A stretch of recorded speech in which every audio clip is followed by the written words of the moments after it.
Right, Dave, welcome to Landscape Photography World. How's your day been? Yeah, good mate. Just busy out here in the valley with the 3 kids. Nice. You live in a beautiful part of the world, one of my favourite wine regions. Yeah, I'm pretty heavily involved in the wine industry. Hey, okay, I'll talk a little bit about that later. Be interested to hear your side of the story down there. We're here, though, to talk about photography, so why don't we do a little bit about that? Why is David a photographer, and why is he a landscape photographer? Yeah, good question. Probably started in 2008, 2000. So did a trip to Europe. I just started seeing a girl and she was booked to work in England for a year. Went over to visit her, did a trip through Europe, and my mum gave me an old Yashica, like a 34mm SLR camera. I really had no idea how to use it.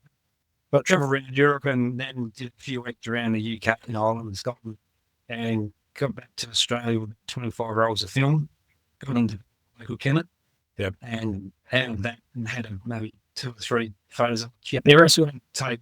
You didn't do too bad. So that's what stuck my interest.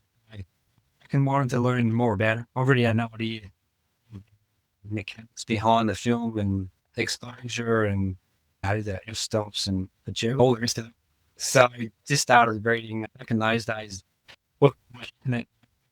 Photography magazine, pretty big. Sure. So, for a lot of the UK magazines and better photography, plugging away. And then from there, sort of, film was pretty, I found it a bit more difficult to learn on because I haven't got instant. Sure. You can't check your exposure and pretty take shot. So I graduated to back then it was a D80 Nikon, which for its time, pretty average camera. We'll come back in a They all were back then. Even top flight ones were the standards. And all like That's right. yeah, that got in. Before that, in cloning bands, it's always been artistic but yeah, really enjoy that. Just creating low lights. From capture off through to quite post-production and seeing how an image comes to life. And so what is photography to you now? What is it in your life? What does it mean to you? I guess it's that artistic outlet. I really like working on projects. I've been here for probably about 8 or 9 years ago. Just after reading Canadian photography, you'd be familiar with Robert Dickey. Yeah, I've come across one of his books, and it was all about industrial landscape photography and like man's impact on the environment. That sparked an interest. Sure. And I started exploring my own background in Australia, and I was trying to wrap my brain. Could I use him as inspiration? Wanted to put my own spin on it. Yeah, got into flying over the Spencer Gulf, and there's a few industrial sites up there. And at the time, there was a big story. It was the first coal-fired power station in South Australia decommissioned. Yeah, important. And there was a lot of talk in the media. There was a lot of buzz about the airborne pollution from everything dried out, and there was lots of dust storms. And I thought, why not try to capture that and document something my own backyard? That was relevant in the media. So I did a flight with a local pilot. Everyone was scratching their head. Why do you want to fly up there? So I captured a series I called right because they were covering up polluted topsoil. All right. Yeah. In the soil, and it was quite interesting. Fault lakes with high voltage power lines. So all the vibrant colours from salt lakes, all the sort of remnants from 50, 60, 70 years of coal-fired power station. And yeah, it all come quite nicely. And Cool. yeah, and that from there I was doing a body of work. So I like doing projects. So I've got an ongoing project in South Australia, trying to document a lot of South Australia from there. Yeah. It's natural and industrial. And then also like documenting the Barossa region where I've lived for the last 20 years. And the foggy mornings and then like the untouched hidden pockets of the valleys. Yeah. Well, you raised a couple of things there that I want to dig into. First off, I want to dig into the projects, and I want to talk a little bit about place and how that has played a part in your photography, but I'll park that for the moment. What is it that motivates you to do projects and build those bodies of work? Why is that a thing for you? I'll step back a bit. I think the reason these bodies of work was I went to a workshop in Victor the years ago, Peter East Fund. Yep. And it was a couple of days. But the thing I really took out of it, he did a presentation on motivation and how to get inspired and how to learn that of photography. So Sure. the presentation was all about picking a and studying that to know, to try and work out what's so good about it. Why do you love it? Why are you attracted to it? And with that, I started looking at these people he recommended, did some research, found out who motivated them, and then I started buying a lot of fine art sort of photography books. Guys like, who was it? It was John Paxton, who was like a Ansel Adams' understudy. And they had these beautiful bodies of work, which all had a similar theme running through them. They might be a quiet landscape or a case of it was like that industrial photography is almost an essay. And so you spend the most yourself in the theme and expand on that theme as you go. So I think I like having those themes to work within. And then also into the competitions, but I quite like the portfolio competitions where you can tell a story of 4, 5, 6 images. Yep. Don't get me wrong, I love the stunning shots to win the awards, but those competitions and 4, 5, 6, 7 pieces together really tell a story. I much prefer those sort of portfolio comps than the individual shot. Nothing against either of them, but in terms of a preference, I really like those ones where you take a theme and position it in a artistic way and tell the story of either a place or a subject and get people to drawn into that whole sort of ecosystem, if you like, and see what they can take out of it that you have tried to convey. Yeah, I think she's played most of the time the viewer to be more versed and spend time studying. Totally. And that's what you can do with a portfolio. They can really get immersed in the story. Yeah, so that's what appeals to me. And guys like Edward, you talk about water. Sorry, it could be about water, but it's not just about a river. It's about dams and how the impact of dams have on the environment. Yep. It could be looking at oil. And first of all, you see the oil fields. But then he goes deeper and then looks at the infrastructure that's been built for cars. And it really is a complicated story. Yeah. Yeah. I'm interested in how your personal experiences or emotional reactions influence the landscapes you choose to photograph. Why do you pick the ones that you pick? And is it an emotional response or is it just an experiential thing? What is it that makes you say, okay, that's where I want to go? As a kid, I grew up in the Flinders Ranges, a place called Appleby, which is up near Port Pirie. Yep. And my parents were involved with a land care group. So we grew up on a farm. And then we travel around the state looking at conservation. We had a conservation across the road, found and get rid of invasive species. And as a kid, you didn't think too much of it. But we did a lot of road trips. And as a kid, again, pretty boring in a car for a long time. I think as I started getting into photography and revisiting these locations, I just really loved the shootings of Peter Pan. Yeah.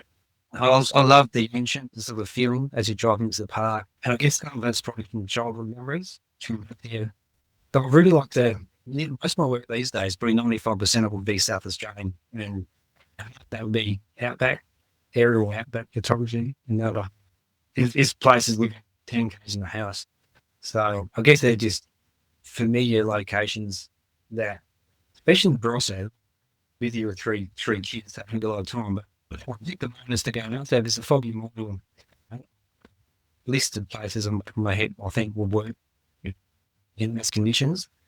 With the fog over this last winter, probably 6 or 7 times, and it's got in that portfolio of this mysterious sort of images where one of them, I spent one's little next to a house in the state, and behind it's a football oval, but in the fog, all that's masked. Yeah, you can't see it. So it's like a whole different dreamy sort of landscape in a little town. Awesome. Yeah. Love exploring every locations of different conditions. Yeah. So talking about place there, and we might as well touch on it now, I'm interested in how photographers' location where they live or where they choose to shoot has influenced how they shoot, as opposed to what they shoot. Obviously, you go to the beach, you shoot in a seascape mostly. You can choose not to, but that's usually why someone's going to go to a beach or whatever. You go to a waterfall, that's what you're going to shoot. But it's more what's around you that has influenced how you shoot. It's a good question. It's, I guess, the style of shopping. I probably haven't. I guess when you first start out, you buy the wide angle lens and you try to capture everything. And of course, half of it's with man-made vineyards, and then half is gum trees and creeks and the classic Australian sort of landscape. Yeah. So I guess the style I shooting now is probably more zoomed up and trying to isolate interest. And normally it's the old gum tree or it's a fence line or something to anchor the photo. I guess over time, definitely, going from trying to capture big vista.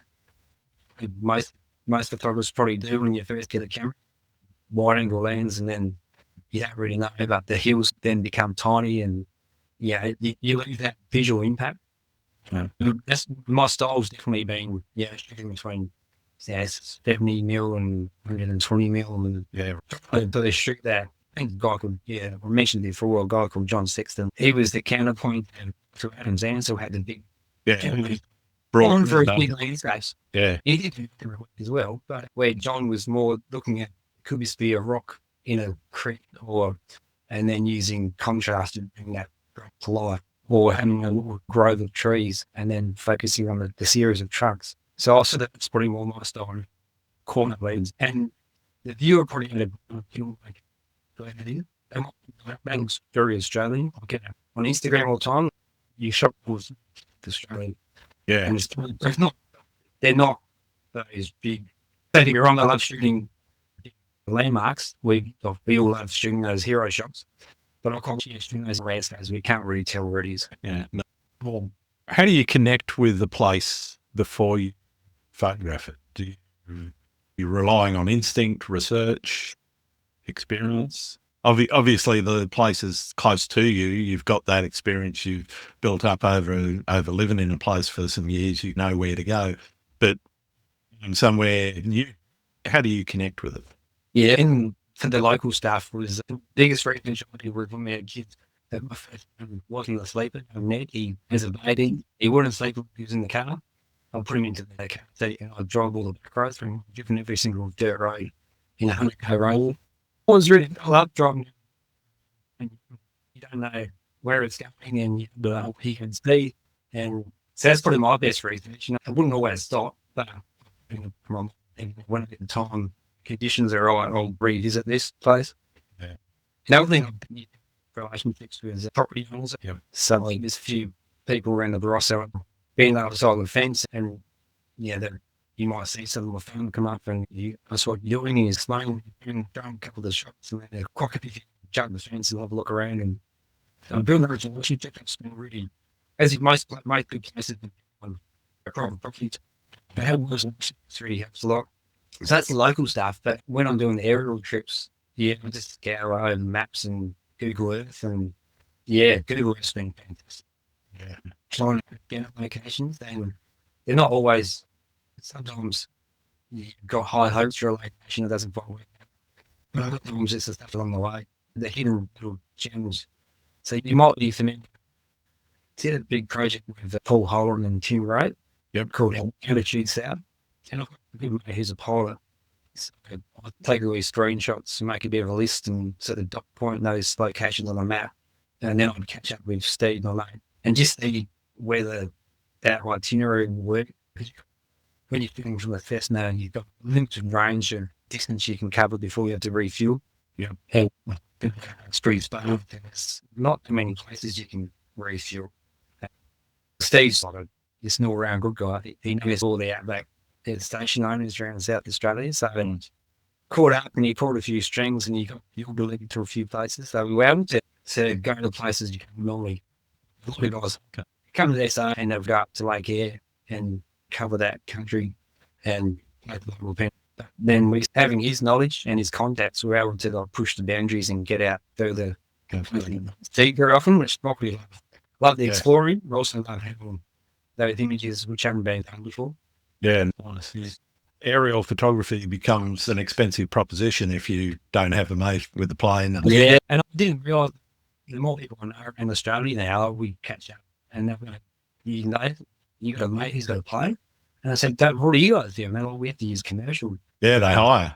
And the race is eye-watering. No. Well, we're Timmy wrote a fair bit about flying in a chopper in New Zealand. And you go, what? Cost that much per hour? No, I did one here in Sydney in a chopper and doors off, which was really nice. And yeah, I got some of my favourite shots of Sydney. I got this one which is literally straight down over Fort Denison, which is a fort in the middle of the harbour, and there's just nothing but green water around it and this little island. And yeah, I felt it in the hip pocket when it was on. Yeah. That's mate Paul Holland, he's been to Iceland a couple of times, and he's a few workshops there. And the price for the Cessna in Iceland is about I can imagine 7 times the price I'm paying. And that's been a good advantage too, working with a project with the 2 other photographers.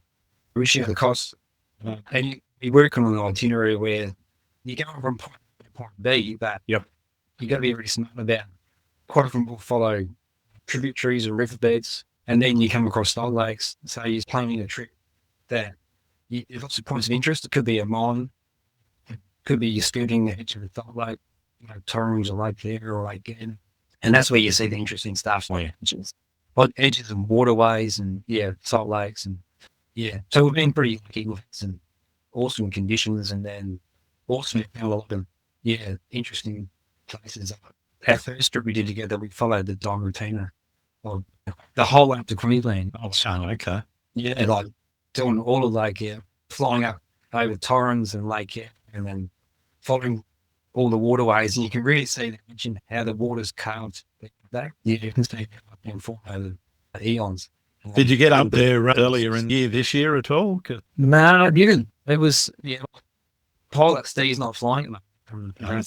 But we have talked about it a fair bit in the voyage. It's been pretty tempting. I always found I think it's more when the water's receding.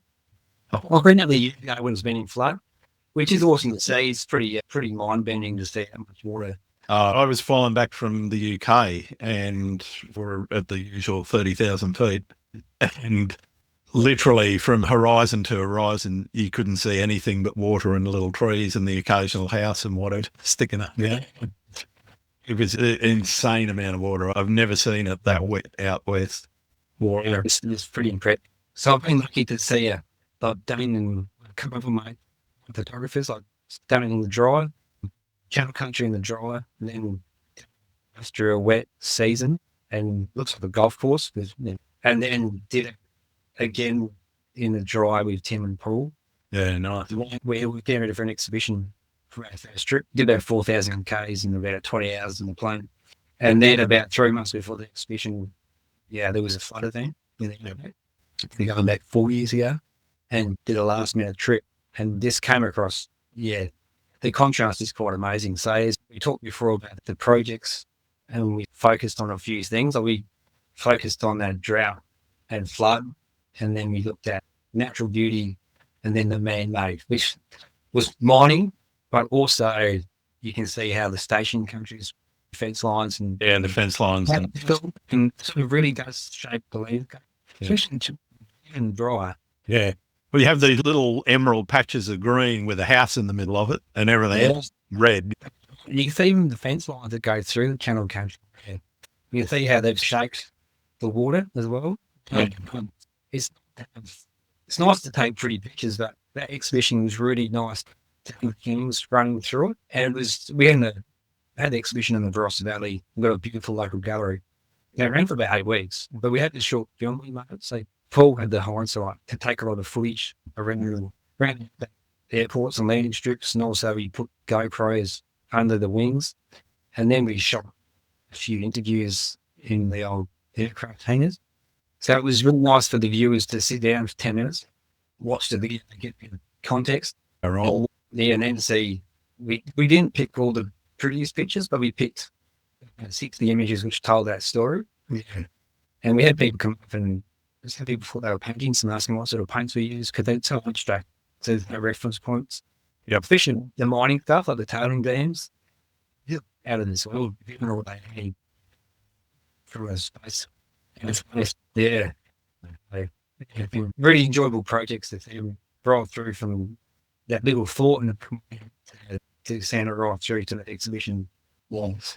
I'm interested. I've spoken to quite a few aerial photographers or people whose larger bodies of work are aerial and so forth. And I'm interested in how you see whether or not it's more difficult in aerial photography, because you're usually using a fairly fast shutter speed and so forth, to infuse your own sort of style and vision into that sort of photography. Because, as you said, you get quite a lot of those abstracts that, I'm not saying they're all the same, but for some people you go, oh yeah, that's a salt lake with an interesting shape, and that's another salt lake with an interesting shape, that's a tailings dam. How do you infuse your own, That's a good question, yeah. I guess, vision into your images? Some people you can tell they look like a view, for example. Exactly, yeah. A post-production style, which the colours are vibrant. Timmy Cook from WM. Colour management should be out of this world.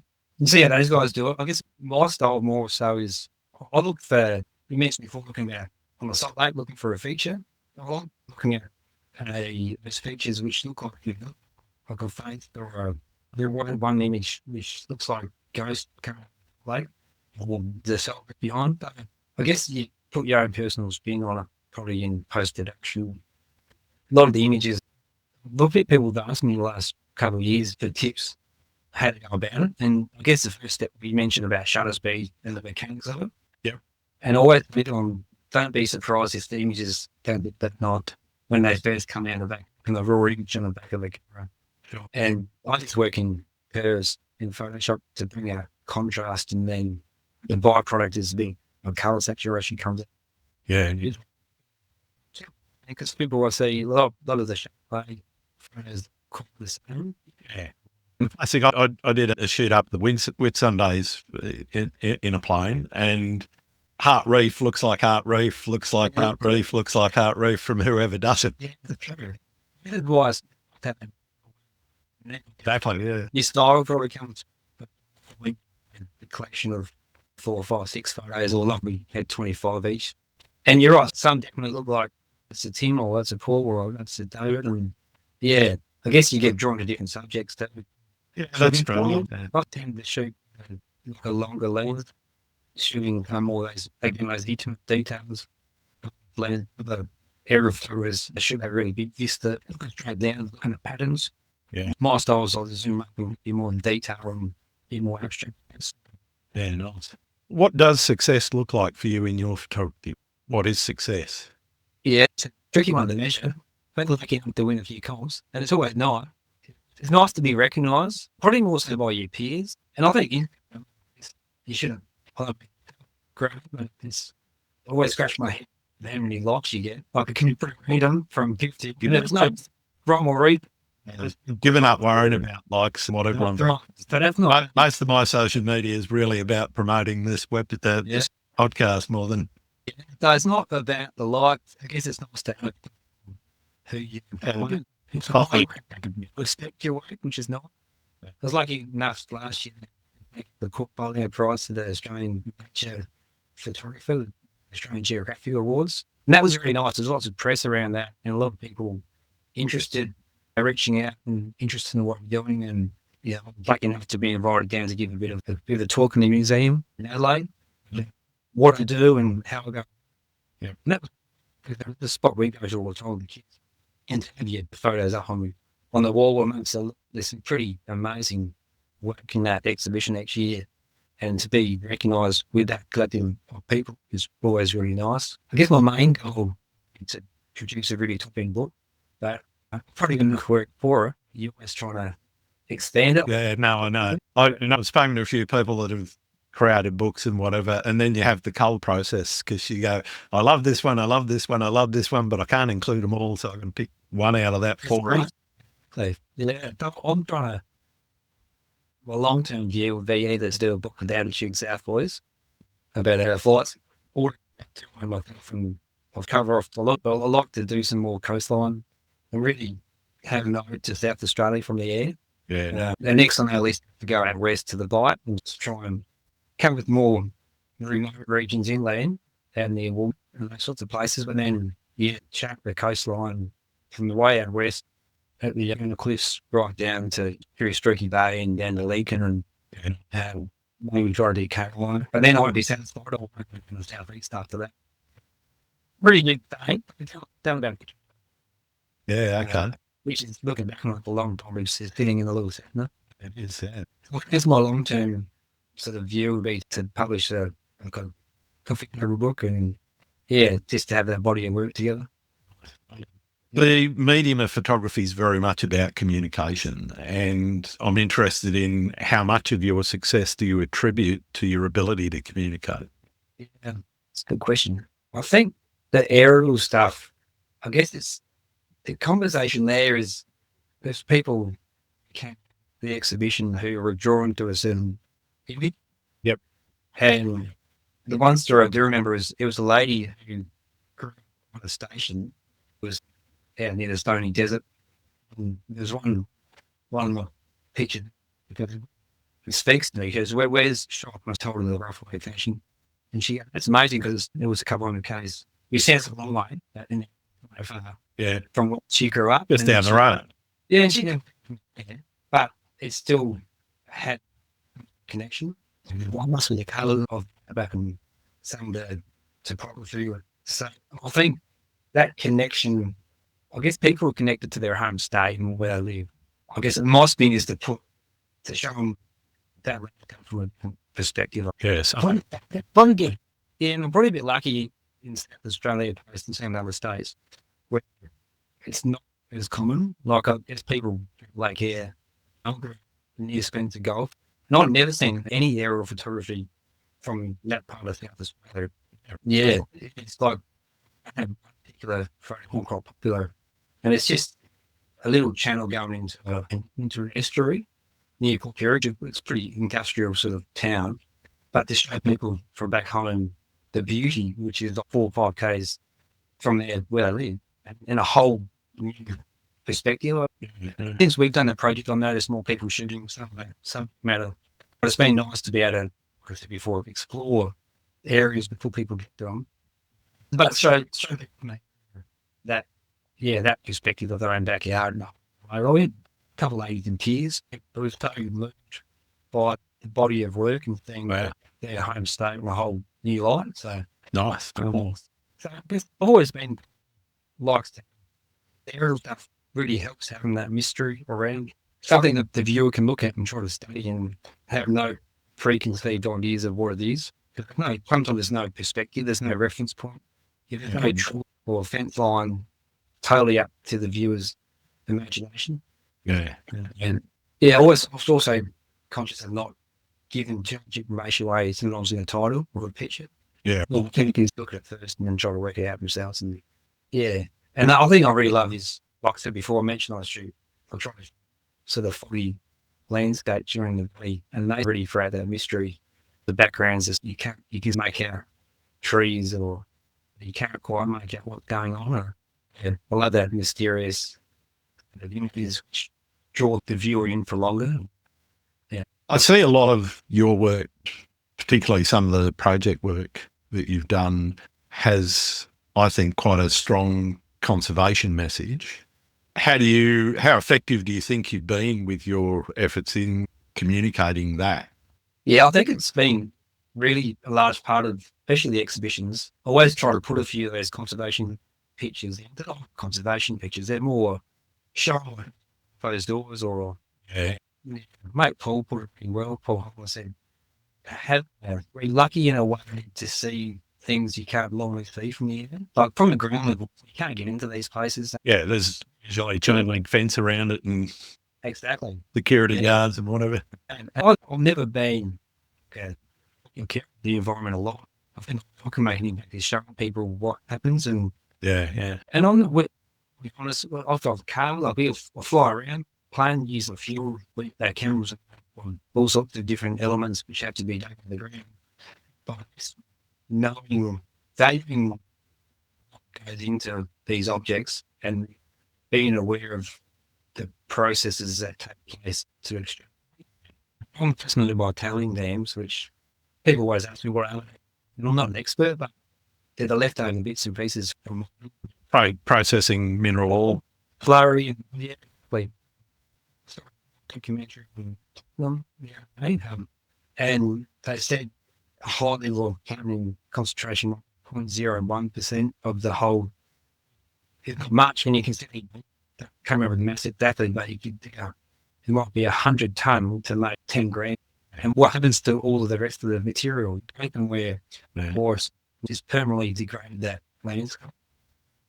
Did a lot of tailing dams. We also flew over places like the Lee Creek coal mine, which is decommissioned, and people have part of the environmental devastation. Fly over an old coal mine, you can see the over and the black stain on the environment and the polluted water, smoke from underground fires. They're all flickers a lot in the home, and we really have no idea about the mechanics behind that or what's got into it. So, really interesting time. I personally don't think we hold our miners accountable for doing reparation on some of the landscape that they do. They'll finish up because it becomes unprofitable. There may still be loads of gear in the ground that they were making money out of, and the price changes by 5%, and they go, oh, too hard, walk away. All the tricks in the lobbies, they've got a playbook. That's how they got them, what do you call it? It's an expression. When they come back to that. I'm a Method Music fan, and it's a guy, Steve Earle, he was famous for Copland Road. I saw it in an intimate show in Adelaide, and he talked at length of Australian miners. So he's American, I had no idea. He goes, once there's not a dollar to be made, they're out of there. They're not going to fix it. They pay no tax, and then they'll walk away. Eventually, you pay fix that as a government. The government or the local council will end up having to do it because it's poisoning water, the groundwater that the farmers are then trying to rely on to when they draw up in a bore, they're getting coal dust in it, 100%. I'm pretty passionate, and it's hard to influence people. It's look at American politics. It's toxic now, like the cult wars and truth. When I was trying to tell my children that there's a lot of vested interests are putting misinformation out. But what's painful for us, for me, is taking these. You don't have to be banging your chest and plaque. Do you like the look of this? And is this how you want the outback to look, or wherever? And you think they could be 5Ks wide, and there's not much toxic waste known to man.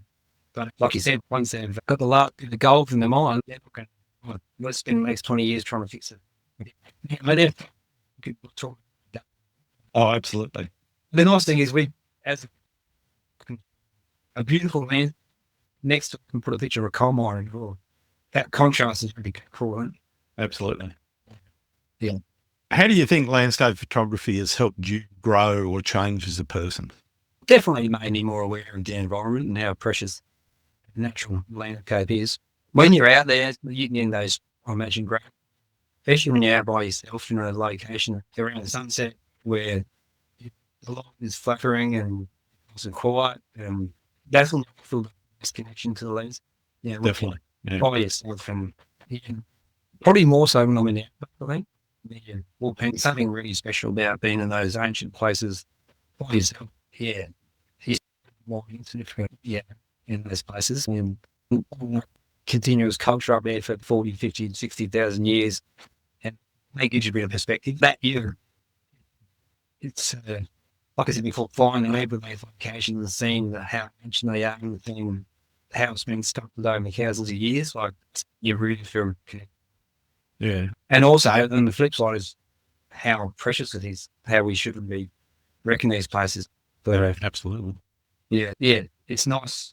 I'm drawing to that sort of side of it. Also, fascination with South Australia's got a very old farming history, and a lot of the countries was opened up for farming. Exhibition of recently of a couple of painters, and you can see all the old stone buildings. You got the famous midnight oil buildings. Yep. Like taking photos. Someone's cliche, but it's a contemporary. And what conjures up that storytelling. Yeah. As soon as you come across an old building, derelict farmhouse, or a room, and then just think who built it, why did they leave, how many kids do they raise here, and it was like How long were they around? 100%. And mentioned Penal County a few times, but it's amazing stories about people going to these sort of remote regions in South Australia, and then most of them, they end up with they got this lease, and it was, for 5 years it rained lots, and it was least in promised land, Yeah. and it didn't rain for 5 years. So these stories of hardship, Yeah. and that's why I guess I find these sort of areas fascinating, because it's deeper than just a picture. It's people use their imagination, I guess. Let's talk about your lifestyle choices and living in the Barossa, working in the wine industry. Where does photography fit? Is it a full-time, part-time hobby? Yep. It's not full time. I'll be honest, it was pretty realistic. I had the mates I have who are full time photographers, and they work pretty hard. Yep. It's not that conducive to family life. A lot of the guys are running workshops, away from the home, or they had that travel overseas, which would be nice. But with 3 young kids, it's pretty. Yeah, I get out when I can. To be honest, the aerial stuff's been, I can go away for 3 days. Yeah. And I try the amount of shots you get back from a short trip. Most trips will be up in the 10, 20 hours. Yep. And you come home with dozens of keepers. And so I like to be able to go away 3 or 4 days, take a heap of images. And obviously it's expensive to fly, but you're shooting a fair bit while. And then that gives me the ability of the course of the next few months to then work through those files and then cracking photos when we get a chance. Yeah. So that's really the beauty for me for the aerial stuff, where I don't have to be out all the time, but you still, have a large body of work to work through. But yes, I don't probably shoot. I'll give a few talks at camera clubs here in Adelaide, and most people are probably shooting a lot more than me. But I pick my time, picking the conditions where if it's foggy or if it's stormy, I'll quite often try to get out. Yeah. So it's all about the timing and trying to get the best out of it in the bit of spare time I have. Yeah. But I guess that's, I would like, I said, like to shoot more. The other thing a lot of my mates will be all around the world shooting location. Yep. I get a jealousy out of that. But what I have come to appreciate, that was before I flew to America and South America and spent 3 months. I loved it and met some really good people, learned a lot. But one guy I met in the Grand Canyon, Adam Shalau, I spent 3 days with him. He taught me a lot about photography. And he's just based in the Utah from Arizona area. Amazing diversity of landscape in that small geographical location. But I love the way he's 95% of his photos are all from that region. Now he's known as the guy who Utah, Arizona. Yeah. And then we got a couple guys, myself and there's a few guys in LA, a guy called Alex Brain, he was a cinema photographer and now he shoots a lot of film and he just shoots showing the landscape. I love it. But it's nice to see him and Ben Goods. Most of his work South Australian. So I love having that connection to your own backyard and your own region. We're pretty blessed here. We have beautiful coastline. We have a stunning mountain range. We have the salt lakes and we have the industrial stuff. So it's not, I think 95% of my photos I publish now online. All, it's come to appreciate it. Yeah. I honestly can't blame you. It's a part of the world I don't mind getting to when I can, but it's not not somewhere where I get a lot of opportunity. It's a very spread out. Yeah. The towns are spread out. A lot of the locations are a long way from the next place. Yeah. That's it. Yeah. Honestly, when I went out, every 100 Ks is a new national stunning, and it's we had the diversity. It's just more spread out. Yeah. Talking a little bit more about place and pardon me, is there a favourite spot that you've got that just keeps calling you back that you got unfinished business with? The outback. I love that area. There's always another salt lake Another like you haven't seen someone shoot before. Yeah. There's some pretty amazing stuff out west. Some my wife's family is from the west coast of South Australia. We've done west coast, most Timmy Bay and Streaky Bay, and that whole. Oh, yeah. So there's obviously the coastline is stunning, but inland, she's pretty isolated. But there is these little pockets of salt lakes everywhere. Just I said before, it's the logistics of trying to get there. But they keep calling me back because they're unexplored from a finer landscape point of view. So those little places which are just out of reach keep me going. And there's places like Lake Eyre which has that pull because that pulls you back. But even now, I've done it many times. You're still going, maybe the conditions are going to be a bit different. It depends how. So vast as well. You can go there to literally the same spot a couple of times and it'll be different each time. But it is so vast that you can just go, okay, I've been there. I'm going to go 20, 30 Ks up the western side of the northern side of it and just see something. Yeah, that's right. And that's depends to which direction the wind was blowing from and all you dry out and release those patterns and streaks and abstract and shapes behind. So, yeah, I guess the outback just keeps on pulling me back. And there's explored. And last time we did a bit more work around the Cooper's Creek. All the water comes in from the east, opposed from up north. And exploring those, just following those rivers, it could be dry or have little water holes, but just following those waterways is pretty intriguing. Yeah, keeps on pulling me back. Yeah. What's your most memorable photographic experience? That first trip, it's my third trip north, but the first trip was Paul, Hole and Tin Ray. We camped a day early, but we were at COVID as well. So we condensed a bit of the trip. We flew in one day, flew from Murray, which is south of Lake Eyre, and we followed the river. So I did 10-hour days in the plane. So these strictly big hours. And we got to Burnsville and shot north of there, under waterways, which are pretty sticky. And then, so back to the pub, it was always great. Got a few beers each night and took about a day and planned the next day. And then had the bad news with Steve, the pilot, that there's a big storm front coming through. It could be some big thunderstorms. So you couldn't cut off by a day. So we travelled back and flew towards Peanut Pound and racing this storm back. And we get a storm blowing in from the west. And I gave the warning to the guys that Peanut Pound will be no good. It's going to be all hazy, middle of the day. Yeah.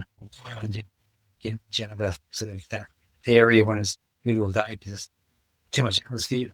Anyway, these big sort of storm cells blowing from the west, and we got to Peanut Pound just as there's lightning and thunder, and like you'd never go up in those conditions up the pole down that today.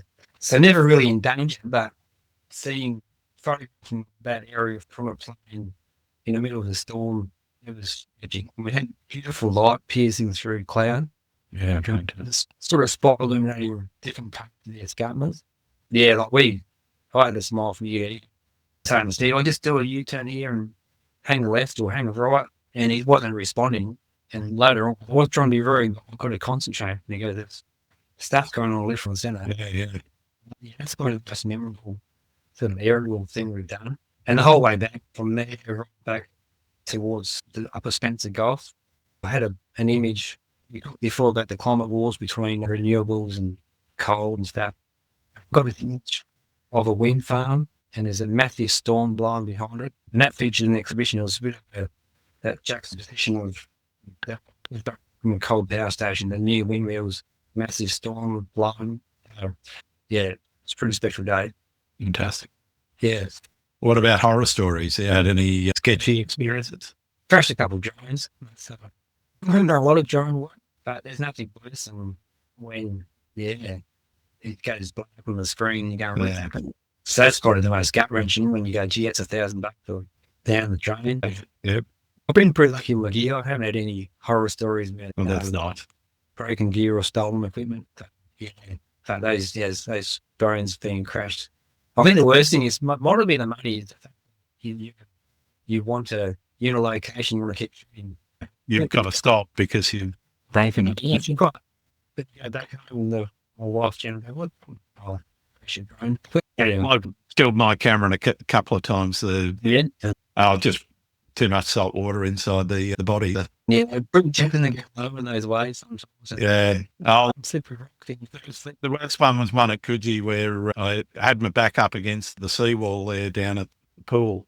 And this wave came in. It was fine. It was ankle deep, washed around my ankles, hit the back of the wall, just went up and over the top of me. Oh, And everything was drenched. Me, the bag, the whole shebang. And that's what I want to with this salt water is the killer. yeah, she didn't like that. So that was one new set of innards for it, and I've done it another twice. I've given it new innards because just get it too wet. Salt the killer. I've been at this one drone, but no one crashed in just an inch of salt water on the salt. But the guy went to repair his salt.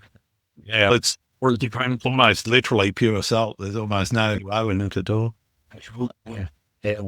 So I noticed there's lots of books on your bookshelf. Oh yeah. Yeah, that's been a big thing for me. Is buying these books and really looking at what I said before. And that's a bit of the motivation for me, looking at these guys and girls who produce these really beautiful books. And then, like I said, studying those and not being over Christmas time I faster for Christmas. And that sort of keeps me hungry and keeps me fascinating with the next bit of inspiration, I guess. Yeah, nice. Yeah. What do you like in terms of processing? You mentioned early on you came back with 35 rolls of film. That must have been a bit of a pocket hit when you got to develop. Are you straight into it when you get back from a trip, or do you take your time and just work it through them slowly? I take time. Normally, there's a couple of hero shots in mind you can. Sure. But look, briefly, I've been in the plane for a while. It's on a couple of weeks ago. And I just went back through, you might have 10,000 images there. Then you pick out, you might process your few. And then normally the hero shots also very. Recently, I've gone back over, look at itchy feet, the flying, I've gone back over the raw files that I didn't even put into Lightroom and found a bit of gold there. But sometimes you can scratch a bit deeper. Yeah. Yeah, like I said, got those shots. The time are going to come out pretty nicely. But then there's a bit more of the stuff. It's not so specky, but has maybe a bit more abstract beauty about it. And I was pretty lucky. Like we all do, it takes, Photoshop's a bit daunting. So a few years ago, quite a few years ago now, and Williams had an easy way photography for it. Yep. Yeah. And so I just went from my time. Then I just occasionally pulled out, it was probably before the aerial stuff, and there was a couple of little techniques he had to hit curves and stuff. It must be called how do you process it? And my workflow is pretty simple, but I'll just do a bit of work in Lightroom, just a bit of pre-sharpening, and then check into Photoshop, and then I just work on the little details and lots of little layers or little curves. Yeah. And just try to bring that little beauty out of different points of interest. It's quite an artistic approach to it. Yeah. So they're still really authentic to the original scene, but just embellished a little bit with just a bit of contrast here and there. Yeah. So I quite enjoy that process. Yeah. It's cool. Once you've done it, it's almost quite intuitive. You can picture in your own mind what you want to achieve and then work my way through it in that shot. Yeah. Right. What about printing? Are you printing yourself or are you using a service at all? I look at me, it's David Hobbs. So he goes by the title of Master and Print. And he's the top guy. I've got all my exhibitions, the Attitude South exhibition and my last couple of exhibitions, all when he's printed the world with me. First got to know him a while back, and a client wanted to print them, and she wasn't too fussed with what sort of paper. And so I saw him, I introduced myself and gave him a couple of bottles of wine, swivel up. Nice. And he's awesome. So he makes all his own profiles. Okay. Yeah. Which is the whole something dark, I think. Yeah, I'm the same. I know enough to get myself into trouble, but to get myself back out of it. I think the full rabbit hole, I want to go down it. But he's got a photography background. He's a real craftsman. I'm happy with my images, and then he elevates them to the next level. And in working with him, he did like test prints on different paper and show me options. Yep. And we've corrected the same paper every time. Yeah, it's an etching paper. Okay. most of the brand has cotton fiber through it to give it texture. So I give the photos a real painterly look. Interesting. Yeah. And his theory, when he makes profiles on a really thick profile level, is he'll do test profiles and try to get as much ink as possible into the paper without it pulling. Yeah. And the prints come out with beautiful depth. They're very, because of that painterly quality, probably because he's got so much ink. Yeah. Yeah. But then he obviously does it to the point where all the details still remaining. They're still sharp, but they have a beautiful saturation. Sorry, not saturation, a depth of colour. Depth of colour, yeah. I haven't really looked into printing myself. I'd probably print too much. You get excited that then as you finish it. When you edit it, I'm printing that, then where do you put it all? Yeah. I print a book each year for each overseas trip if we're doing an overseas trip in a year. And it's basically like having an old photo album. And so it just gives you something to flip through. And there's a mix of the art shots as well as some candid snaps and whatever, just phone snaps of wherever we happen to be. And so it's a mix of family album and a bit of art. And I think that's fantastic. Yeah. Otherwise, you can live on the that's it. Otherwise, they're just on the hard drive and no one else will ever see them. And that's not what they're for. And that's all.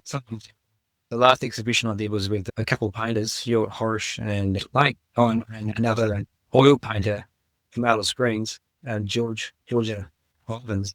And it was really nice to have that commitment a year out that we're going to do this exhibition, and then to work through that process of building up that portfolio. Not with that timeline sometimes, and it forces you to print your work. Otherwise, it can be a beautiful photo. It lives on Instagram or your hard drive. But until you see the print, like, it's a whole different experience. Yeah. Yeah. I know if it lives on Instagram, no one's going to see it but me. So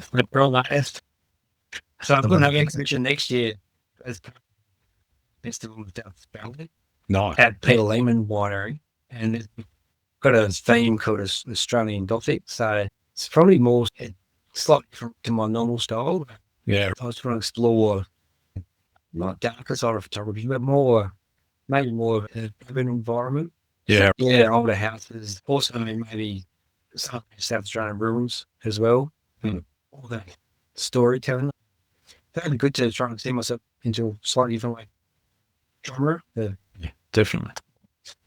Yeah, not all painters too, because we have a different sort of. It was nice last time. Stuart's an abstract landscape painter. Yeah. George is oil painting, realistic oil painting. And my sort of work is somewhere between got that sort of aerial stuff as well as that traditional Australian landscape. So it's a blend of, and that's the other thing I like about working with people for exhibitions is just the sheer size of the exhibition. Yeah. That whole exhibition, and there's 5 pieces in the world. Yeah. You think have say I normally do 10 to 20 pieces, and then have other people doing their thing as well. It's nice for the people coming along to have more time to wander around. Yeah. I think it's good also because you're mixing it up in terms of, here's a painting, here's an abstract, here's a photorealistic oil painting or whatever, here's a photo, which is abstract or not. And mixing it up actually makes it a little bit more interesting for the viewer too. That's right. And then you also have different demographics of people. Some people don't want to go into a photography exhibition because they're probably exposed to photography, which isn't always at a high level. And then, then you have my last photography going on and seeing these beautiful paintings, so they would normally go see as well. That's it. Yeah. Have you ever struggled to find inspiration in your photography? And if so, how have you gotten over that? Again, probably reading books. That's what keeps me going. And not just photography books, also painting. I'm quite different painters and their style. So I've never, early on, I used to get frustrated when you were stuck in the same sort of environment. Yeah. I think as I got older, I just realised how probably finding that beauty in different, the old gum trees or so, no lack of inspiration around here, that's for sure. And okay, more a little bit, or I think all photographers go through all of that from time to time, or they haven't had that sort of that big hero shot for a while, or they've entered a few competitions and haven't had quite the same success as previously. Yep. Yeah, I think I just take it all a bit of a grain of salt now. But if you win the awards, it's always nice, and if you don't win, the judge doesn't know what they're talking about. So Depends on who the judge is. So it's more like the shooting of a foot. So Yeah. Harder than it looks. for sure, yeah. And it's hard to separate. Also, the national competitions now are judged out of 100. A lot of the club competitions don't judge. I judge a few annual competitions with different clubs around Adelaide. Yeah. They judged out of 10. And it's hard to separate sometimes. And yeah, I guess I can put myself in photography shoes. We're all on a journey really, to when you've had more experience. So yeah, I sort of like to reward that more artistic, original work. Because yeah, you do see cliched shots a lot, but sometimes they don't really well. So definitely it's rewarding originality and composition and it's taking. Yeah, totally. Yeah. What's the best and or worst piece of advice anyone's given you? The best piece was I mentioned before about looking at a painting or a photo and don't just go, I really like it. Think about why you like it. Yeah. I read a book years ago called Still Like an Artist. I recommend anyone to buy it. And it has just quotes from could be a famous songwriter or a record producer or a photographer or a comedian. And the best advice I'd be study the work of people you admire. Don't just do it from one person because then you're sort of doing a copycat. But study, copy from 20 people. Then you work out what your style is from them. Yeah. So that's the best advice I've had. And really, like I said, really study a photo or a painting and work out what makes it work, what makes it tick. I think painters are really good at light, as in especially portrait painting. I've seen the way the light falls across people's faces and look at the angle of the light and see why they pop. So that's really valuable. And the worst advice, I think maybe getting into gear, maybe. Like thinking like a gear kind of make it. One of my favourite photographers, Michael Kenner. You've got an old Hasselblad camera, but it's not like they're not super sharp photos. Yeah. They're just simple, beautiful compositions with dramatic light. Yeah. And I love his work. Like his natural work's beautiful. His trees, photos of trees are beautiful. But I love his industrial work. It could be an industrial dump, but just seeing the shapes and the curves and seeing how the light plays off the surfaces of objects. I don't think it is that important. You can take it, especially these days, jump on buy a cheap camera in a lens and just go out and practice. And absolutely. Yeah, it's probably worst advice is probably thinking you need a $5,000 camera to make it. No, this is it. Yeah, don't get me wrong. I'm loving you. Oh, if Hasselblad wanted to give me one, sure, I'm not buying it. Or phase or whatever, mate. I bought a film Hasselblad. An old guy who was in a photography club. He taught me quite a lot. And I'm not sure I'm going to use it. It's probably $10 a click. It's all that, but it's a beautiful object. Yeah. Yeah. What do you see as photography's place in society, and where do you see it going? Powerful as far as photojournalism goes. I think seeing the horrors of the Ukraine war, and there's nothing more powerful than a photo. It's born in or the Vietnam War and when people saw the photos of what was going on. So I think that's as most powerful when it's telling the story. Yeah. What was going to replace that? I think Instagram is full of reels and videos. Nothing's touching in it like a really good photo. And I think it's always going to go through phases and gimmicks and styles, like the HDR style you saw. Sure. People got something into, and I'm glad we got rid of it. The impact was huge. Yeah.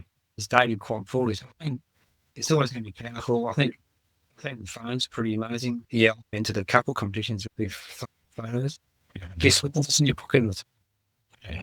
I forget who said it. Somebody way back in the dim dark past said the best camera you can have is the one you've got with you. It's 100%. But yeah, if they have a look at that $100,000 camera or something.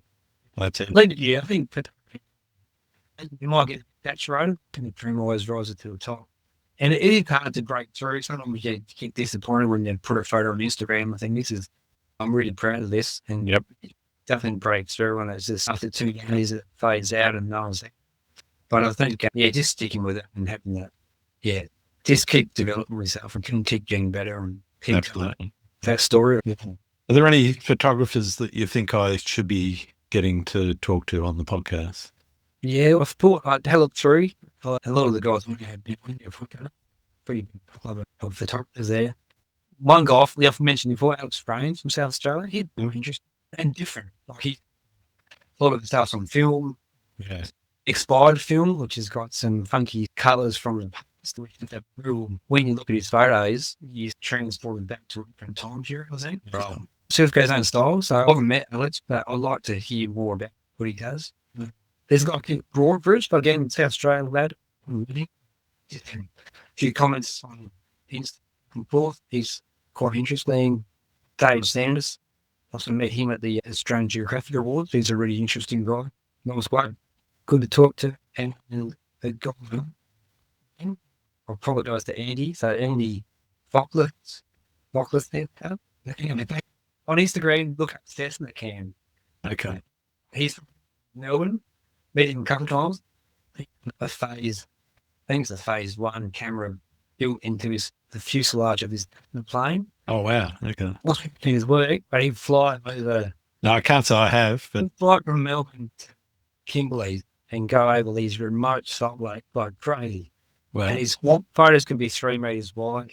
He had an exhibition in Adelaide, couple of exhibitions, and I've caught up with him. Top bloke, really nice. Interesting guy to talk to. yeah. He's working consulates around the world. He might have some contacts, like the French Australian consulate in France. They have big exhibitions and shows. Is very.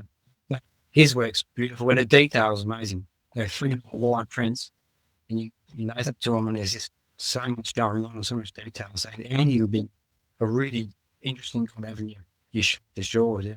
I'll definitely be looking him up. Yeah. Yeah, that's good. Well, my last question, everybody knows, is coming. Do you like pineapple on pizza? Don't mind it. Okay. Don't mind a bit of a sucker for a chicken pizza. Just a bit of mozzarella, a bit of prosciutto, Yeah. a few mushrooms. Never mind that. Sure. So it's got to be. Oh, absolutely. It's all about the base, and it's that combination of the tomato, the ham. It's got to be the right sort of ham and the right sort of. If this thought and the frosted locals, you know, because it's that. And about 4 sorts of prosciutto. So, Yeah, nice. yeah, it's all for choice. Man. Oh, thank you very much, David. It's really been wonderful having a chat to you and getting to know you a little bit better. Where can people find your work? Mate, up to date would be on Instagram, so David Dahlenburg Photography, and then the website. David Dahlenburg Photography. It'll come up on the website.